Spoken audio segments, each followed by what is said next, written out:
Hello everyone, welcome to Talanta chemistry class. আজকে আমরা যে এনসিআরটি বেসড 50টা কনসেপ্ট নিয়ে যে 50 ফান্ডা সিরিজ করেছি, তার একটা কনসেপ্ট ক্লাস 11-এর যে স্ট্রাকচার অফ অ্যাটম স্ট্রাকচার, মানে চ্যাপ্টারটা রয়েছে পরমাণুর গঠন, তার ব্ল্যাক বডি রেডিয়েশন, এই পার্টটা এনসিআরটিতে রয়েছে, যে কৃষ্ণবস্তুর বিকিরণ। তো সেইটা আমরা একটু পড়ে নেব। তো এটা স্কুলের পরীক্ষার জন্য লাগবে, তার সাথে কম্পিটিটিভ, সেটা যেই এবং নিট দুটোর জন্যই যথেষ্ট important. So let's begin with today's lecture. তো we are all familiar with the glow of a hot piece of metal which gives off visible light whose color varies with the temperature of the metal. মানে আমি এরকম একটা example নিয়ে শুরু করি। একটা iron rod রয়েছে, একটা লোহার রড রয়েছে, সেটাকে হিট করা হয়েছে। এই এক্সাম্পলটা আমি পিক করলাম বিকজ অফ দ্যাট, যে এই এক্সপিরিয়েন্সটা তোরা অনেক সময় পথ চলতি বিভিন্ন জায়গায় দেখেও থাকবি আর কি। একটু যে দোকানগুলো লোহার কাজ বা ঝালাইয়ের কাজ হয়, তো যখন হিট করা হয় একটা আয়রন পিসকে, তো দেখা যায় যে প্রথমে সেটা যখন কালারটা চেঞ্জ হতে শুরু করেছে, তখন প্রথম যে কালারটা শো করে সেটা হচ্ছে রেড। ভিজিবল রিজিয়ানে যে কালারটা প্রথম আমাদের চোখে পড়বে সেটা হচ্ছে লাল। তারপর যত বেশি হিট করা হয়, going from red to yellow to white as it becomes hotter and hotter, মানে করতে করতে লাল, তারপর হলুদ হবে, তারপর সাদা হয়ে যায় যত টেম্পারেচার বাড়াতে থাকে। And other frequencies to which our eyes do not respond are present as well. তো এবার বক্তব্য হচ্ছে যে এইগুলো তো হচ্ছেই, মানে যখন হিট করা হচ্ছে তার মানে সেখান থেকে অলওয়েজ এনার্জি রেডিয়েট করছে, থিওরিটা হচ্ছে এটা। এবার এই যে রেডিয়েশনটা হচ্ছে, যে কটা এনার্জির রেডিয়েশন হচ্ছে সব কটাই যে আমরা দেখতে পাচ্ছি তা কিন্তু নয়। সাপোজ এই যখন এটাকে হিট করা হচ্ছে আয়রনটাকে, তোদের এক্সপিরিয়েন্স থেকে বুঝতে পারবি যে প্রথমে হিট করা একটু পরেই ও সঙ্গে সঙ্গে কিন্তু গ্লো করা স্টার্ট করে, মানে রেডিশ কালার হয়ে গেল তা কিন্তু নয়।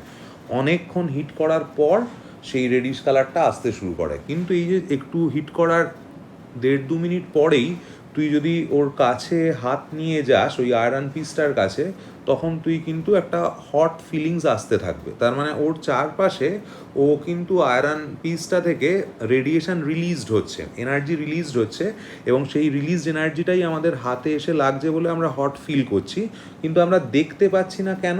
তার কারণটা হচ্ছে ওই যে এনার্জি যে রেডিয়েট করছে সেটা পড়ছে না ভিজিবল রিজিয়নে, সেটা আইয়ের রিজিয়নে কখনো পড়ে যাচ্ছে। তো সেই জন্য ওটার দেখা যাচ্ছে না। তো এইটা হচ্ছে বিষয়, যে তার মানে যে কটা কালার আমরা দেখতে পাই সে কটা কালার ছাড়াও আরও কিন্তু অন্য কালারের, মানে অন্য এনার্জি রেডিয়েশনও থাকে, কিন্তু সেগুলো আইয়ার রিজিয়ানে যাচ্ছে বলে সেটা দেখতে পাওয়া যায় না। এবং এই জায়গাটা আমায় মাথায় রাখতে হবে যে মানে প্রথম রেড কালার ভিজিবল রিজিয়ানে পাওয়া যায়, তার কারণটা হচ্ছে এই red to violet energy gradually increase করে। তাহলে রেডের এনার্জিটা লোয়েস্ট, তাই জন্য রেড কালারটা সবচেয়ে প্রথমে দেখতে পাওয়া যায়, তারপর কালার যত টেম্পারেচার বাড়ানো হয় কালার চেঞ্জ করতে থাকে। তো এবার বলা হচ্ছে যে the ability of a body to radiate is closely related to its ability to absorb radiation. মানে একটা সাবস্ট্যান্স কতটা রেডিয়েট করবে, কতটা এনার্জি, সেটা ডিপেন্ড করে কার ওপর বলছে না, যতটা মানে যে অ্যামাউন্টে এনার্জি সে অ্যাবজর্ব করছে সাবস্ট্যান্সটা, তার ওপর ডিপেন্ড করছে। ন্যাচারাল, সেটাও তোদের ডেলি এক্সপিরিয়েন্স বলে। বিকজ এই আয়রন পিসটাকে আমরা যদি নর্মাল রুম টেম্পারেচারে ফেলে রাখি, কোনো হিট না করি, তাহলে আমরা যদি ওর কাছে হাত নিয়ে যাই, তাহলে কি আমরা কোনো হট ফিল করবো, যেটা হিট করলে করতাম? অফকোর্স করবো না। তার মানে সেক্ষেত্রে তো এনার্জি রেডিয়েট হচ্ছে না। কেন হচ্ছে না? কারণ ও বাইরে থেকে কোনো এনার্জি এক্সট্রা করে অ্যাবজর্ব করেনি, সেই কারণে। তো this is to be expected, বলা হচ্ছে এটাই স্বাভাবিক, since a body at a constant temperature is in thermal equilibrium with its surroundings and must absorb energy from them at the same rate as it emits energy. এবার বলছে যে যে সাবস্ট্যান্সটা thermal ইকুইলিব্রিয়ামে আছে, অর্থাৎ তাপীয় সাম্যাবস্থায় আছে, তার মানে যার টেম্পারেচার ইজ রিমেনিং কনস্ট্যান্ট, উষ্ণতার পরিবর্তন হচ্ছে না, অথচ সে এনার্জি অ্যাবজর্ব করছে এবং রেডিয়েট করছে, সেটা কখন হওয়া সম্ভব? না, সে যে রেটে এনার্জিটা অ্যাবজর্ব করছে সেই সেম রেটেই এনার্জিটা রেডিয়েট করছে। এইটা হচ্ছে একটা আইডিয়াল কন্ডিশন। এটা যদি হয় তবে তার টেম্পারেচারটা ইনট্যাক্ট থাকবে, মানে in spite of changing energy with surroundings, এবং সেটাকে বলা হবে থার্মাল ইকুইলিব্রিয়াম বা তাপীয় সাম্যাবস্থায় আছে। এবার সেটা কি যে কোনো সাবস্ট্যান্স দেখাতে পারবে অলওয়েজ? সেটা যে কোনো সাবস্ট্যান্সের পক্ষে দেখানো সম্ভব নয়। এইটা বিভিন্ন সাবস্ট্যান্স দেখাতে পারে, কিন্তু এর খুব ক্লোজলি দেখাতে পারে। এক্স্যাক্ট এরকম হওয়াটা in nature is a very tough call. তো এইটা একটা আইডিয়াল কেস, মানে ধরে নেওয়া হচ্ছে যে আইডিয়ালি বিষয়টা, এটা আইডিয়াল কন্ডিশন যে rate of absorption equals to rate of emission হবে এনার্জির, তবে জিনিসটা থার্মাল ইকুইলিব্রিয়ামে থাকবে। তো সেই আইডিয়াল কন্ডিশনটা বিভিন্ন সাবস্ট্যান্সের ক্ষেত্রে বিভিন্ন যদি হয়, তাহলে তো মানে that will be very difficult to approach in a generalised way. তো সেই জন্য এটা জেনারেলাইজেশনের জন্য ধরে নেওয়া হচ্ছে এরকম একটা সাবস্ট্যান্স যার ক্ষেত্রে এই অ্যাবজর্পশন আর রেডিয়েশনের এনার্জির রেটটা সেম হয়, সেটাকেই বলা হচ্ছে ব্ল্যাক বডি। এবং তো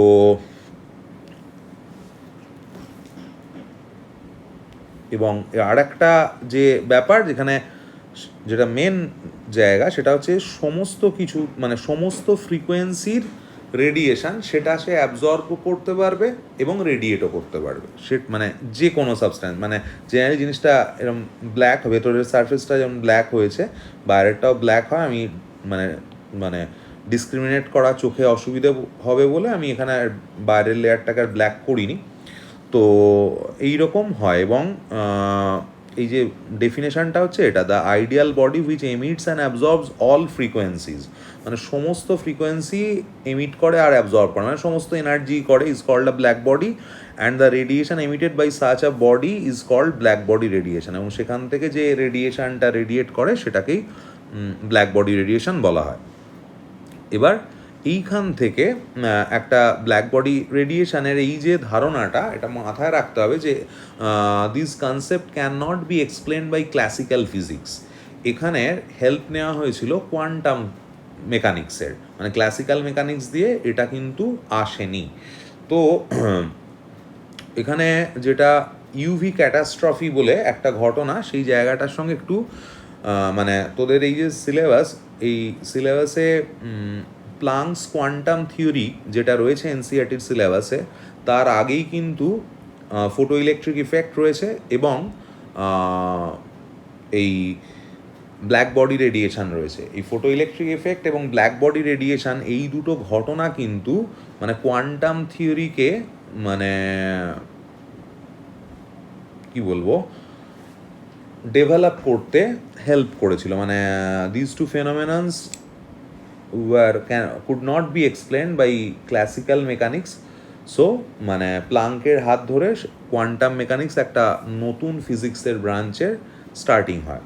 তো এখানে এই যে ইউভি ক্যাটাস্ট্রফি, এই মানে ক্যাটাস্ট্রফি মিনস একটা মানে অনেক রকম মানে হয়। তো এই ক্ষেত্রে যেটা হিসেবে ইউজ করা হচ্ছে যে একটা আনইউজুয়াল ইভেন্ট, মানে যেটা এক্সপেক্টেড নয় সেরম শর্ট অফ।